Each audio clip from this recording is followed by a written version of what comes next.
around the country and around the world, actually. This is an international project, the European Space Agency involved as well, but you've got L3 Harris, you've got Boeing, you've got Aerojet Rocketdyne, Northrop Grumman, United Launch Alliance. I mean, there's so many, not to mention all the NASA folks, all the way from Marshall Space Center to Stennis Flight Center, where they did a lot of testing. Just so many people involved in this. It's got to be tens of thousands, if not more. That's really cool that there's so many people from so many different angles working on it. We do have to talk about how the capsule's named Orion, Artemis is the rocket, and this is 50 years since Apollo. How do those all connect? So the Apollo missions then from the 60s and 70s, that was the Artemis is the twin sister to Apollo. So that's the link with them. And so I brought this one patch. This is the Artemis patch, and not for any of the missions, just a general patch. And you can see that she's got the arrow here, because she is the goddess of the hunt and of the moon.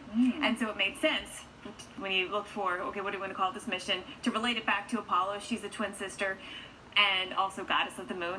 And the hunt, and Orion was her hunting partner, which I find very fascinating.